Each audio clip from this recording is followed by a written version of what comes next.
Primer bloque en Sobre la Tierra, el programa de la Facultad de Agronomía. Está con nosotros Ignacio Grondona, reciente egresado de Agronomía de la Facultad. Y estamos intentando conversar telefónicamente con Karina Álvarez, docente de fertilidad y fertilizantes de la FAUBA, y fue directora de Ignacio en su trabajo de tesis.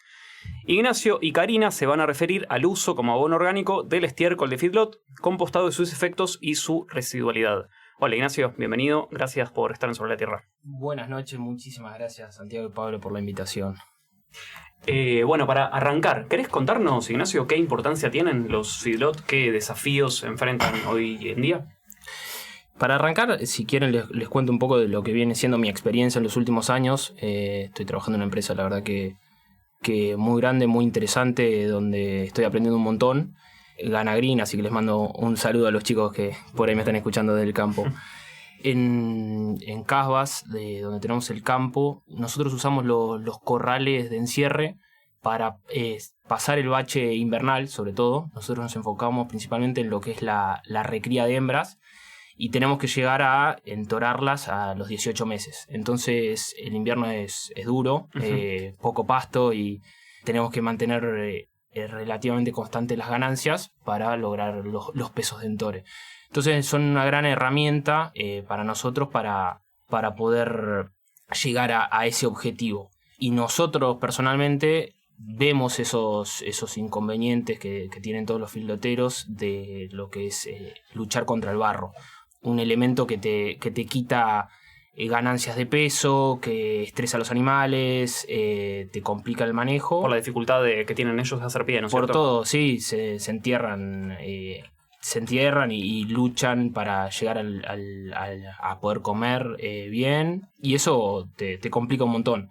De hecho, este año nosotros hicimos una obra en el campo y le pusimos piso de material a 5 corrales, así que estamos avanzando con eso. Antes teníamos todo de tierra y lo veíamos y se complicaba bastante. Incluso nosotros recibimos terneros chicos que pasan derecho al corral para intentar de adelantar las ganancias, y ellos la pasan bastante mal cuando se arranca el frío y empiezan a luchar con el barro. Se les complica bastante. Claro, y además el barro entiendo que también los hace proclives a contraer enfermedades, ¿no? Recontra. El gasto en sanidad en esos terneros que empiezan a chupar frío y luchar contra el barro, gastan energía en vez de en crecer y desarrollarse, en luchar con el barro para llegar a comer y tomar agua. Y también hay otros problemas que tienen los feedlot, que también es más para la producción que para los animales, que son los residuos, ¿no es cierto? Sí, completamente. No es solo barro lo que complica, sino ese bosteo y el orín que se va acumulando. Se empieza a armar un pozo donde comen ellos todos los días y se junta ahí y se arma una pasta directamente que complica un montón la movilidad. Y eso no es solo tierra con agua, sino que es la mezcla de todo. Ya estamos comunicados con Karina. Karina es docente y directora de la tesis de Ignacio. ¿Cómo estás, Karina? ¿Todo bien?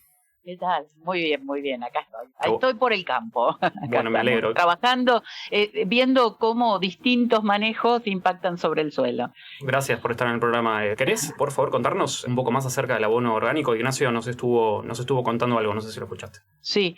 Antes de contarles eso, les quiero contar que Ignacio hizo un trabajo final que se llama trabajo preprofesional.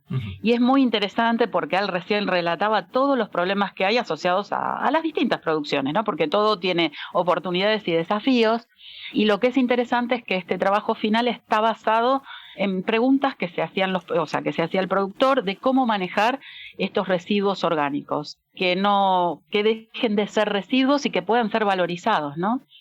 Y en todo esto que es, digamos, los abonos, el estiércol, el orín y demás, por un lado hay nutrientes, y esto está muy bueno que puedan volver a los sistemas productivos, al suelo, a los sistemas productivos, y de allí volver a los cultivos. Y por otro lado también son una fuente de materia orgánica que... La perdimos a Karina, pero bueno, podemos seguir hablando tal vez del abono orgánico. No sé si vos querías complementar algo, Ignacio. Sí, les puedo contar un poco por dónde iba Karina. Todos esos residuos que se terminan formando ahí en los corrales son muy ricos en fósforo y un montón de nutrientes. Piensen que la dieta, todo lo que consumen, el bosteo, se juntan y al realizar la limpieza, todo eso junto está riquísimo en muchos nutrientes, principalmente fósforo, como decía Karina, fósforo y materia orgánica. Creo que Karina está con nosotros de nuevo. Sí, perdón, no sé cuándo me dejaron de escuchar. Escuchamos casi todo, ¿eh? Bueno, no, que era esto de lo importante que es darle valor a estos residuos, porque podemos volver nutrientes al suelo, podemos también impactar sobre la materia orgánica, que eso es calidad para nuestros suelos, ¿no? Entonces es ayudar a cerrar un ciclo de nutrientes, ¿no? Claro, exacto. Yo tenía una pregunta que es, ¿por qué la necesidad de compostarlo? Es un proceso importante porque ayuda a estabilizar. Hay también baja en el contenido de sales, porque aplicado directamente puede tener perjuicios a los cultivos. Entonces es muy bueno estacionarlos, también desde el punto de vista sanitario. Entonces hay un proceso que ocurre en estas pilas que favorece después que aplicados al suelo nos facilitan la entrega de nutrientes, bajaron contenidos de sales, etcétera, y hace que su uso realmente impacte positivamente sobre el cultivo y el suelo, ¿no? Entonces ese compostaje es importante. Ignacio, ¿ahora querés contarnos en qué consistió el trabajo que hiciste? Nosotros analizamos si había alguna residualidad después de un año de haber aplicado estos residuos compostados de feedlot. Antes de que yo analizara esta residualidad en el cultivo de centeno, estuvo Valentín Di Giacomo trabajando sobre un maíz pisingallo. Él hizo también un trabajo preprofesional en el mismo campo. Le mandamos un saludo también a Santi Pereda, que nos dio una mano a los dos. Nos prestó las instalaciones y ellos fueron los que tenían la inquietud de ver, che, estamos haciendo esto, ¿sirve para algo? ¿Hay alguna razón? ¿Lo tenemos que seguir haciendo? Impulsados un poco por esas preguntas que tenían ellos, empezamos a analizar esto. Nosotros, después de que se cosechó ese maíz pisingallo, fuimos al lote y medimos, tomamos muestras de 0 a 20 para evaluar la fertilidad inicial con la que arrancaba el ciclo del cultivo de centeno. Sembramos el centeno y después, avanzado, ya llegando a agosto, fuimos nuevamente al lote y medimos nuevamente, tomamos muestras de suelo y tomamos muestras de biomasa. En ese inicio y fin, nuestra idea era comparar qué había pasado en el medio. Todo esto lo hicimos en el campo de los Pereda, ubicado en Lincoln, y ellos tienen un fieldo con 2.500 cabezas por año, y hacen agricultura en los lotes. Tienen una rotación raigras soja, trigo, soja, maíz en los lotes mejorcitos, y en los un poco intermedios y bajos potencial hacen maíz, un cultivo de cobertura y soja. Perdona que te interrumpa. Hicieron entonces la medición a 20 centímetros de profundidad y analizaron nutrientes, ¿no es cierto? Exactamente. Y lo hicieron, perdóname, antes y después de emplear abono orgánico. Se aplicó el abono orgánico en septiembre del 2020, antes de la siembra del maíz pisingallo. Transcurrió todo el ciclo de cultivo del maíz. Sí. Se cosechó ese maíz pisingallo. Ahí entro yo, ese proceso lo hizo Valentín. Ahí entro yo, donde volvemos a medir, tomar muestra de suelo y medir la fertilidad. Fue en mayo, creo que fuimos al lote a tomar esas primeras muestras. Y después en agosto fuimos a tomar las muestras finales para comparar, hacer inicio y final. ¿Vos, Karina, querías agregar algo a lo que dijo Ignacio? Sí, el centeno, que es lo que se sembró después del maíz pisingallo, que es donde anteriormente se había aplicado esta dosis de abono, tiene un rol muy importante, ¿no? Por un lado, los llaman cultivos de servicio, cultivos de cobertura, y su función es, en cierta manera, mejorar el suelo a través de sus raíces, pero una función muy importante es captar los nutrientes para que no se pierdan. Entonces, este cultivo de cobertura, después de un pisingallo que había utilizado parte de los nutrientes que liberó el abono, pero quedaban todavía, juega ese rol importante de captar los nutrientes, retenerlos en sus tejidos, y después, cuando uno seca ese cultivo de cobertura, vuelve a liberar nutrientes paulatinamente. Y esto permite, en inglés se llaman catch crop, que son, o sea, están cumpliendo esta función de tomar los nutrientes que no se pierdan del sistema, y después por descomposición los van liberando y el cultivo subsiguiente los puede aprovechar. Entonces me parecía interesante destacar esto de que es otro otra de las funciones que tienen los cultivos de servicio, que tienen muchas, pero una es esta, ¿no? Exactamente. Le recordamos a la audiencia que estamos charlando con Karina Álvarez e Ignacio Grondona acerca del uso de estiércol compostado de feedlot como abono orgánico. Y me parece que es un buen momento para charlar de los resultados que tuvieron en el trabajo.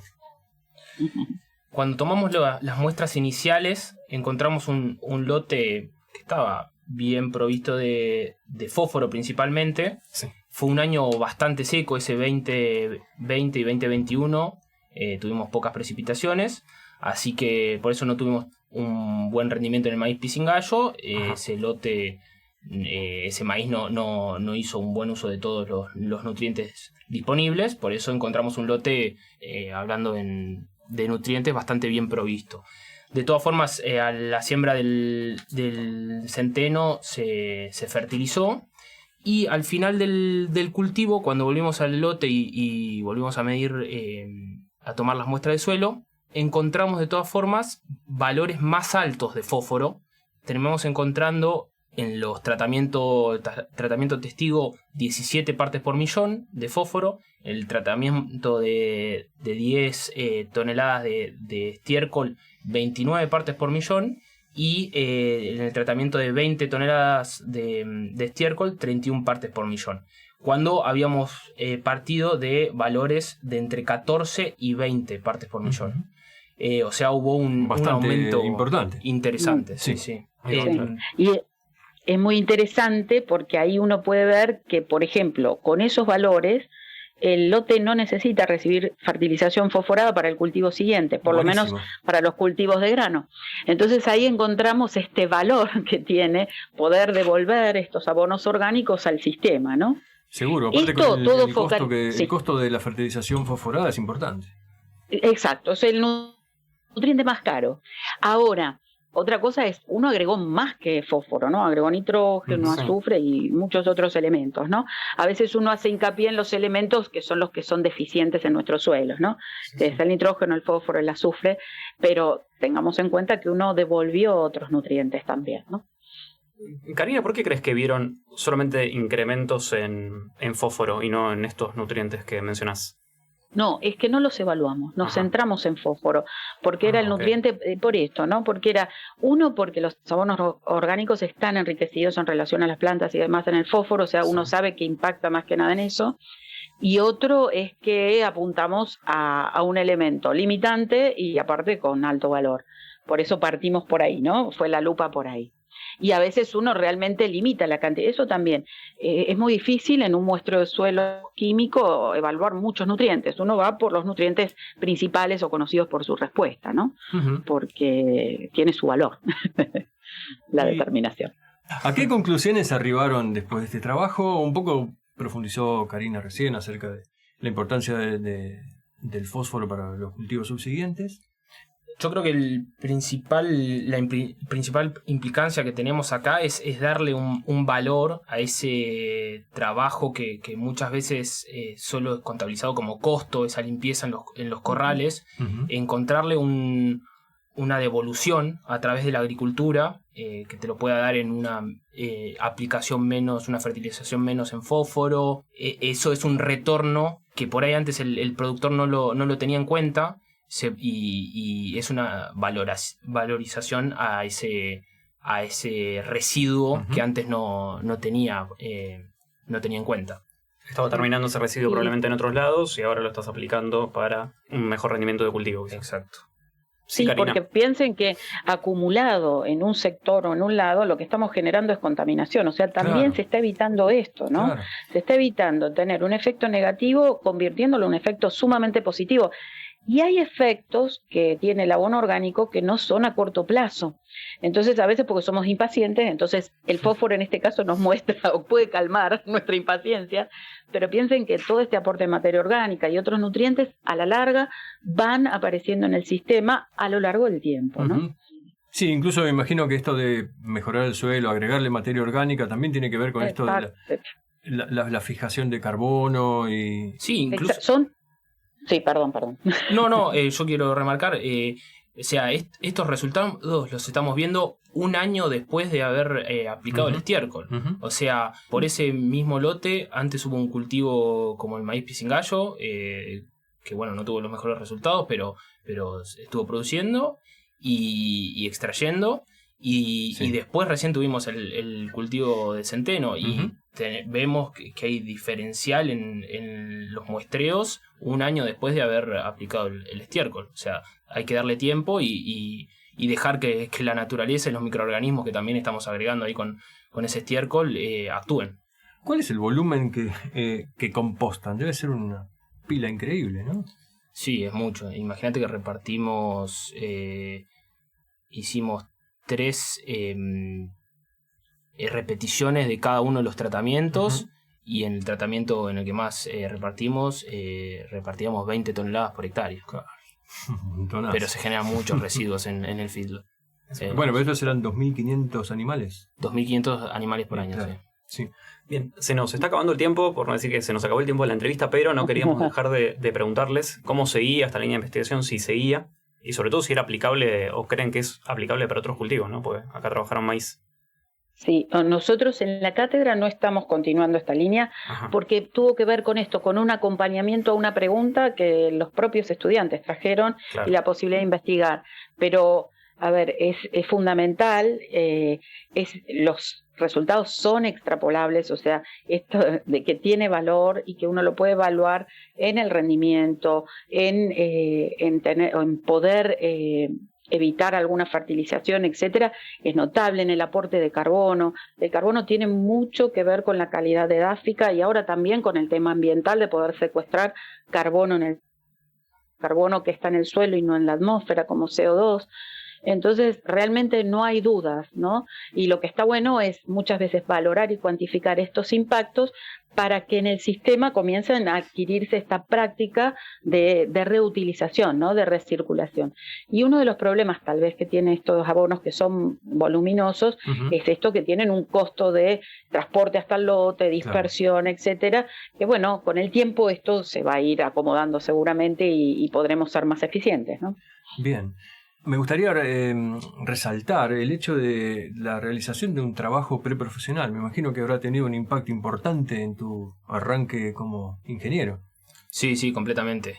Nuevamente, muchísimas gracias a Santi Pereda que me dio una mano a mí enorme. Me acompañó, hicimos los muestreos juntos y recorrimos el campo y bueno, y uno en ese entonces se iba introduciendo, dando los primeros pasos como ingeniero y aprendiendo qué es un barreno, qué es un muestreo, cuánto tengo que tirar el aro, recorrer el lote, así que muy agradecido con ese trabajo preprofesional que me introdujo. Y así les agradecemos a ustedes que hayan venido y que hayan tomado tanto trabajo para venir y para comunicarse también. Gracias a vos, Karina. Gracias a los dos. Desde el campo. Desde el campo. Desde el campo, eso.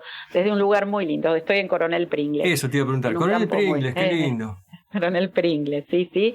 Estuvimos muestreando, ahí estamos evaluando sistemas de riego complementario en producción de granos, de semillas, de papa. Estuvimos hace un poquito en el galpón de procesamiento de la papa y nada, viendo mucha gente trabajar y eso es muy lindo también, ¿no? Ver la gente en el campo. Bueno. La próxima, Karina, te traemos al estudio si podemos y nos contás acerca de eso, ¿te parece? Prometo. Buenísimo. Sí, claro. Bueno. Es muy lindo y están haciendo un doctorado acá, porque estoy con Agustina Noceres que está haciendo acá su doctorado. Así, es muy lindo también que lo cuente ella en primera persona. Bueno, las esperamos a las 2 después, cuando puedan. Bueno, gracias de nuevo, Karina e Ignacio, por haber estado en Sobre la Tierra. Ahora vamos a un tema musical que nos va a regalar Jorge y volvemos con Lautaro Castro para hablar de las gritas del asado argentino.